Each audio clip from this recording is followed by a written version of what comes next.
Ayudhya Sofiana, Gina Juliana, Kasih. Baik adik-adik, sebelumnya kita sudah mempelajari masalah bab 1 ya. Bab 1 itu menyangkut apa? Bab 1 menyangkut letak Indonesia secara geografis. Yang pertama itu apa? Geografis. Yang kedua astronomis. Dan yang ketiga geologis. Ada yang tahu apa itu letak geografis? Ya, pasti. Ada yang tahu? Letak geografis adalah letak suatu tempat dilihat dari posisi atau tempat lainnya. Dan contohnya kayak Indonesia. Indonesia itu terletak di mana? Di antara daerah apa dan benua apa? Ada yang tahu? Benua Asia dan benua Asia. Nah, berarti adik-adik sudah paham apa yang dimaksud dengan letak geografis, astronomis, geologis pada bab pertama. Nah, kita akan masuk kepada pembahasan ke bagian 2 atau bab 2. Apa itu? Ada yang tahu bab 2? Bab 2 adalah apa? Apa judulnya? Sebaran flora dan fauna. Bab 2 sebaran flora fauna. Nah, apa yang dimaksud sebaran flora dan fauna? Sebaran hewan dan tumbuhan. Terus flora itu apa artinya? Tumbuhan. Terus fauna? Nah, kenapa Indonesia merupakan negara tingkat keanekaragaman hayati yang tertinggi? Hal ini ditandai dengan ekosistem, jenis makhluk hidup, plasma yang melimpah. Dengan demikian, Indonesia menjadi salah satu pusat keanekaragaman hayati dunia yang dikenal sebagai negara mega biologis menurut Suhat Tinggi 2019. Nah, pada pembahasan pertama kita adalah ini masalah menyangkut sebaran flora dan fauna. Nah, adik-adik sudah tahu kan apa itu fauna dan flora? Fauna adalah hewan, sedangkan flora adalah tumbuhan.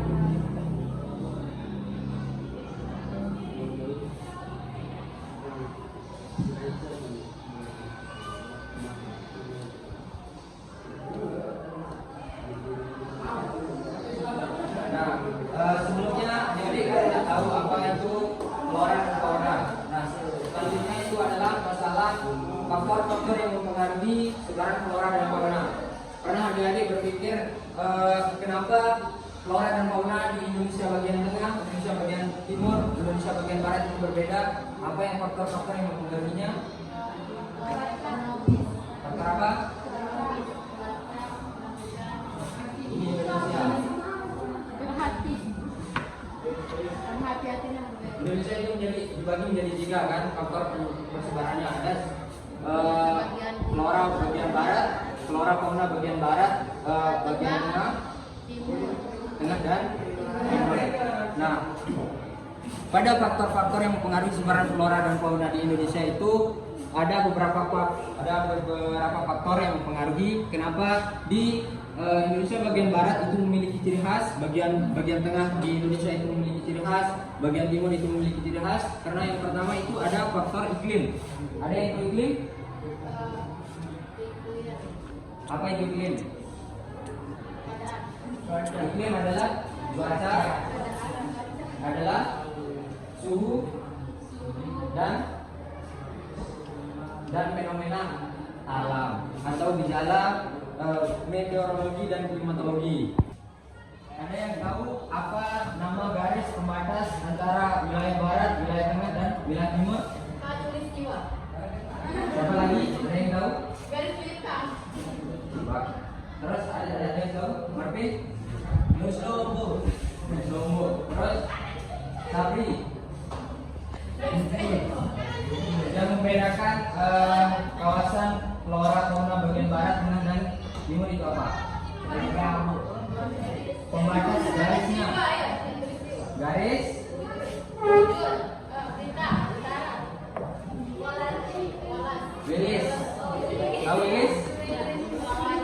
itu adalah garis pembatas antara flora fauna bagian barat, tengah, dan timur. Itu yang jadi pembedanya. Garis Willis namanya. Nah, pertanyaan kedua, ada yang tahu apa contoh flora fauna bagian barat, bagian tengah, bagian selatan? Apa? Apa, Win? Ini apa? Komodo. Komodo itu bagian mana? Timur. Bagian timur. Terus? Singa. Tapi apa tadi? Sama kemarin burung apa itu? Juga Inggris. Burung cendrawasih. Kalau bagian barat itu Bagian timur. flora fauna bagian barat Ini adalah adalah contoh apa kalau bagian tengah? tengah. Apa? Apa? Bagian tengah. Komodo. Paling sering ditemui di sini apa? Di daerah Nusa Tenggara. Babi. Di Lombok dan di Bali. Babi. Apa? Gila. Apa? Tunda. Hah? Babi rusa. Anjing babi lu. Kuda. Rusa. Ayam. Monyet. Ayam monyet. Burung. Ayam.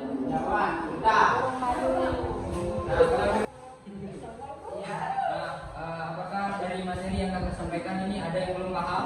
Tidak. Ada yang belum paham? Ini sudah paham semua. Jadi kegiatan pada pagi hari ini setelah adik-adik paham, kakak memberikan tugas atau sebuah pertanyaan, nanti kakak tuliskan di papan. Nah terus adik-adik kerjain di kertas ini menggunakan di dalam itu mempunyai tanda kurung, ada tanda pembatas nanti. Nah jawabannya tinggal tulis saja, soalnya jangan ditulis ya.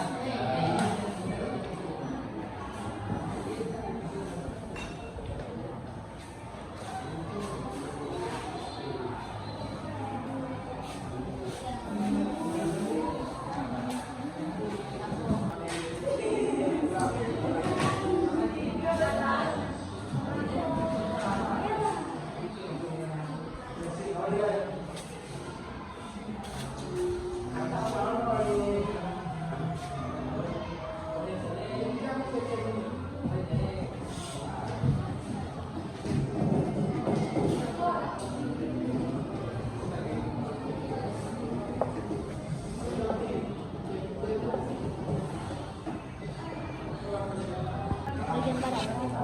Bagian barat.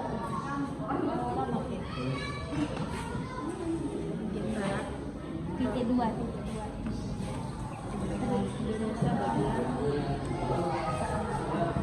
Bagian barat.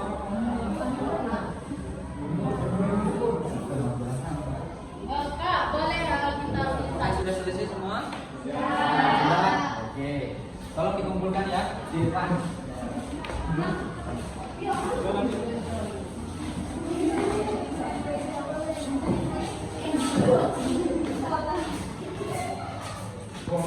Ya, pada kesempatan pagi sore ini terima kasih adik-adik atas kesempatan yang telah diberikan. Jangan lupa semangat untuk belajar, karena masa depan yang indah itu tidak bisa dicapai dengan tidak ada perjuangan. Harus ada perjuangan keras di dalamnya. Nah, mungkin dari itu kakak terima kasih. Sebelumnya mari kita tutup dengan kafaratul majelis. Subhanallahumma wa bihamdik, asyhadu an la ilaha illa anta, astaghfiruka wa atubu ilaik.